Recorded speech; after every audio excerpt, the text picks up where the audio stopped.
The dining room glowed with gold light, the chandelier's reflection rippling over crystal glasses and half-finished plates. Laughter filled the air, the kind that sounded warm to strangers, but hollow to those who knew the truth. It was New Year's Eve, and my family was celebrating another successful year. For everyone except me. Dad sat at the head of the table, wearing the smug grin of a man who believed he built everything. The business, the house, even us. My brother, Daniel, sat to his right, loud and gleaming in his tailored suit, retelling stories of his brilliant real estate deals, each more exaggerated than the last. Mom smiled faintly at his side, her gaze flitting toward me every so often, as if to make sure I was still breathing. I was quiet, tracing the edge of my plate, waiting for midnight, waiting for it all to be over. Dad's voice broke through my thoughts. "So, what exactly are you doing with your life now, huh?" His tone was casual, but I could hear the knife under the words. "I'm working," I said simply. "Working." Daniel snorted, nearly spilling his drink. "You mean those little freelance jobs? That's cute." Laughter rippled down the table. Even Dad chuckled, shaking his head. "Freelance," he repeated, as though tasting something bitter. "No real job, no career, no plan. You're just drifting." Mom's fork paused mid-air. "Richard, no. Let me finish," he said sharply. "You're almost 30, living under my roof, eating my food, contributing nothing. You're just dead weight." The words hit like a slap. I stared at him, the room spinning slightly from the heat in my face. Daniel was grinning, enjoying every second. "Come on, Dad," he said. "Don't be too hard on them. Not everyone can be well." "Me." That earned him another round of laughter. Champagne glasses clinked. I swallowed, forcing calm into my voice. "I didn't ask to stay here. I just needed a little more time." "Time?" Dad barked. "You've had years. I'm done waiting for you to grow up. It's time you learned to stand on your own feet." I stared at him. "So what are you saying?" He leaned back in his chair, eyes cold. "I'm saying you're out. Tomorrow. You can pack your things and go. Maybe that'll light a fire under you." For a moment, no one breathed. The clock on the wall ticked steadily toward midnight. Then Daniel raised his glass, smirking. "To independence." The others hesitated. And then, unbelievably, they laughed. They clapped. They actually clapped. Something broke inside me right then. A small, fragile thread that had kept me tethered to this family. I stood, my chair scraping against the marble floor. "You know what?" I said quietly. "You're right. Tomorrow, I'll go." Dad looked smug. "Good. Maybe it'll make you into something." I gave him a long look, memorizing the sneer. The smug tilt of his head. "Maybe it will," I said, my voice steady. "And when it does, I hope you remember tonight." I walked away before they could respond. Behind me, Daniel laughed again, his voice sharp and echoing. "Good luck out there, sis. Don't freeze." Upstairs, I closed my bedroom door and leaned against it. My hands were shaking, not with fear, but with clarity. For years, I'd swallowed their insults, telling myself they didn't mean it. But they did. Every word. I looked around the room. My childhood trophies, the posters I never took down. The suitcase I'd kept half-packed for months. A quiet smile touched my lips. Tomorrow, I wouldn't just be leaving their house. I'd be leaving their world. Downstairs, I could hear the countdown begin. 10, 9, 8. I opened my window, letting the cold night air wash over me. Fireworks began to bloom above the city skyline. 3, 2, 1. Cheers erupted below. Laughter, glasses clinking, false joy. And as the first firework exploded in the sky, I whispered to myself, "Happy New Year." This time, I meant it. The morning came cold and gray, the kind that makes even the air feel heavy. I woke before dawn, though I hadn't really slept. My suitcase sat by the door, zipped tight. Everything I truly owned packed neatly inside, I stood for a long time, staring at it. The same case I had half packed for months, waiting for the day I'd finally walk out. Downstairs, the house was silent. The laughter from last night had dissolved into the stillness of hangovers and regretless sleep. I walked slowly through the hallway, my footsteps muffled against the carpet. Every photograph on the walls, smiling faces, family vacations, staged happiness, felt like a lie now. When I reached the kitchen, the smell of stale champagne still lingered. I poured myself a glass of water, my hand steadied despite the storm inside me. Then I heard footsteps. Daniel. He appeared in the doorway, hair tousled, still wearing yesterday's arrogance. "Whoa," he said, smirking. "You're actually going." I didn't answer. He leaned against the counter. "Don't take it so personally. Dad just wants you to, toughen up, be throwing me out," I asked quietly. He shrugged. "You'll thank him one day. Maybe when you finally stop wasting your time on those little online gigs." I met his eyes. The same shade as mine, but so much colder. I said, "One day, you'll choke on your own laughter." He chuckled, not realizing the truth buried in my words. "We'll see. Anyway, good luck out there, sis. Don't expect anyone to catch you when you fall." "I won't need to," I said, and I walked past him out the front door. The cold air hit my face like freedom. Outside, frost clung to the garden's edges, the early sun barely rising. The gate creaked as I pushed it open. For a second, I looked back. Not at the house, but at what it represented. Years of belittling comments disguised as advice, of being compared to Daniel, of dreams dismissed as childish. I wasn't walking away from home. I was walking toward something new. The taxi I had called was waiting at the curb. The driver gave me a polite nod as I slid in. "Where to?" I hesitated, then smiled slightly. "The Sapphire Towers. Penthouse level." His eyebrows rose. "Fancy start to the new year." "You could say that," I replied. As the city blurred by, I let myself exhale for the first time. The skyline rose before me. Glass and steel bathed in pale sunlight. My heart began to beat faster, not from fear, but anticipation. 6 months ago, I'd started saving secretly. Every freelance project, every late night, every small commission. All of it had gone toward one thing: freedom. I'd studied markets, learned property law, even partnered quietly with a developer who believed in my instincts. Together, we'd found a building on the edge of the city and transformed one floor into something spectacular. The elevator doors opened directly into my new world. The penthouse gleamed. Floor to ceiling windows overlooking the skyline, soft morning light spilling across polished wood and glass. It smelled like new beginnings and paint. I walked to the window and pressed my palm against the cool glass. From here, the city looked endless, alive, breathing, full of promise. This wasn't just an apartment. It was proof that I had never been. Dead weight. I pulled out my phone, scrolling through my contact list. Mom, Dad, Daniel. One by one, I pressed block.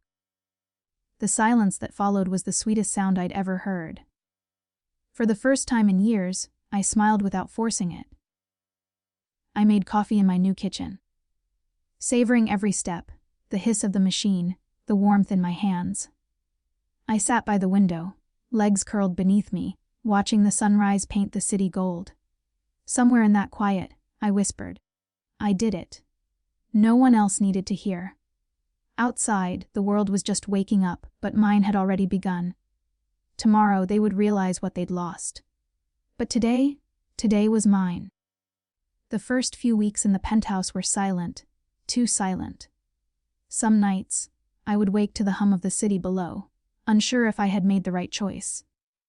The space was beautiful, yes, but it echoed with loneliness. No voices. No footsteps. No laughter, even the cruel kind. Just me, the view, and the sound of my own breathing. But then, something inside me shifted. The silence stopped feeling empty and started feeling clean. A blank canvas. I realized that freedom wasn't loud. It was peaceful. I made a promise to myself that first month. If they thought I was dead weight, I'd become gravity itself. I started working harder than I ever had before. Mornings began at 5, nights ended well past midnight. I took online courses in real estate management, marketing, and property law. I met mentors through forums and networking events, people who saw the fire in me and didn't laugh it off.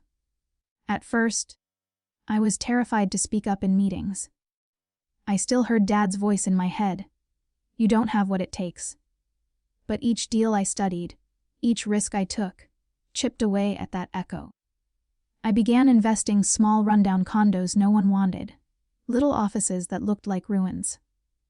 I poured every ounce of time and care into transforming them, repainting, staging, redesigning. I learned to see beauty where others saw failure. It became my gift. By spring, I sold my first renovated property, triple the price I paid. I stared at the check in disbelief, tears blurring the ink, not because of the money, but because it was proof. I could do this. After that, everything moved fast. Word spread quietly in the city's business circles about a young investor with an uncanny eye for potential. I kept my identity low, key, working under a company name, EM Holdings, so no one would connect me to the family that once pitied me. Within months, I had several properties in motion. Each success brought new confidence. I replaced the fear in my heart with plans, blueprints, and vision boards. The penthouse changed too. Once cold and empty, it became alive. The walls filled with framed photos of my completed projects, notes, and city maps pinned with red dots marking every deal I had made. Sometimes, I'd catch my reflection in the window and barely recognize the person looking back. My eyes no longer looked uncertain. They were sharp, steady, alive. Still, there were nights when memories crept in. I would remember that New Year's Eve. The laughter, the clapping, the sting of those words. You're just dead weight. Every time the phrase replayed in my mind, I used it as fuel. 6 months later, a journalist reached out.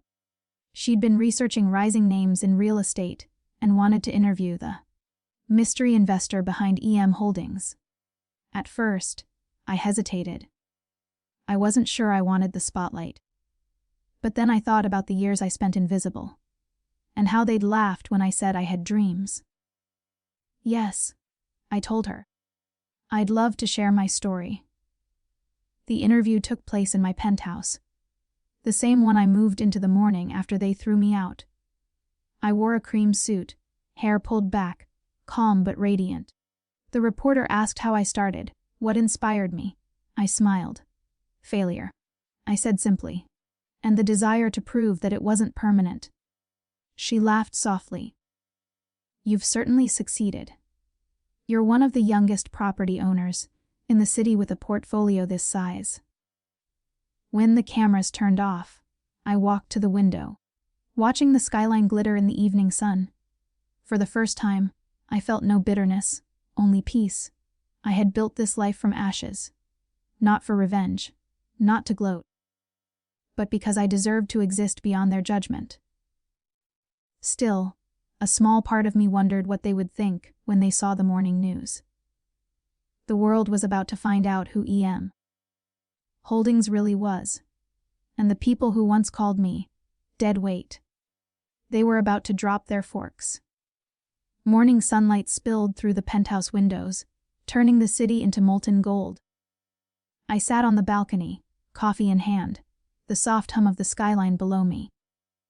The air felt different today, lighter, like even the world knew something was about to shift. I had almost forgotten that the interview was airing that morning. It was recorded a week ago, just another box checked off my calendar. But as I glanced at my phone, notifications began to flood in. Messages from colleagues, journalists, investors. My name was everywhere. Meet the visionary behind EM Holdings, the mystery real estate mogul revealed. And then, there it was, a still frame of me sitting in this very penthouse, smiling at the camera. Meanwhile, across the city. In a familiar suburban house filled with polished furniture and quiet resentment, my family was having breakfast. Dad sat at the head of the table, reading the morning paper. The same way he had for years. Daniel scrolled through his phone, bragging about some deal he thought would make him famous. Mom moved quietly between them, setting plates, pouring juice, her eyes tired but gentle. Then, the TV caught her attention. Coming up next, the host's voice said cheerfully, or feature on the city's rising real estate phenomenon, EM Holdings, led by none other than. The camera panned to my face. Mom froze. Her hands trembled, the glass she held slipping and shattering on the floor. Dad looked up, confused. What the hell? Daniel turned to the screen, his expression twisting from boredom to disbelief. There I was, their disappointment, their dead weight. Now sitting in the penthouse, poised and confident, talking about my work, my vision, my success. From humble beginnings, the reporter said, to becoming one of the youngest luxury property owners in the city. Her company, EM Holdings, has transformed the skyline with a modern touch of elegance and resilience. Resilience. That word hung in the air like judgment. Daniel's fork clattered onto his plate. That can't be her. Dad's face turned pale, his jaw tight. Turn it off. But Mom didn't move. She stood there, eyes fixed on the screen, tears glimmering. You told her she was worthless, she whispered. You told her to leave. The interview continued. I was laughing softly now, telling the reporter how I'd learned to believe in myself after years of being underestimated. How being pushed away had been my turning point. Every word struck like lightning in that room. Dad finally snapped. She couldn't have done that on her own. Daniel's voice was small now. She did. The TV showed a panoramic shot of my penthouse, the same skyline they could only dream of. And then, as if on cue, my phone started to ring. Over and over. Dad, Daniel, Mom. The screen lit up again and again, their names flashing like ghosts from another life. I set the phone face down on the table. The silence that followed was beautiful. They called again. I didn't answer. Instead, I turned up the volume on the television, letting the sound of my own voice fill the room. And to anyone who's ever been told they weren't enough, I said on screen, remember, sometimes rejection is just the world pushing you toward your own greatness. Outside, the city buzzed with life. My name was now part of its rhythm, on billboards, in news feeds, in conversations. In that moment, I didn't feel anger. I didn't feel revenge. Just peace. I thought back to that night, New Year's Eve, the laughter, the humiliation. The moment my father had said, "You're just dead weight. Get out tomorrow." Now, I whispered to the skyline. Dead weight doesn't fly, but I did. I raised my cup in a quiet toast to the sky, to the city that became my home, to the person I had become. Somewhere far away, in that cold dining room, the laughter had stopped for good.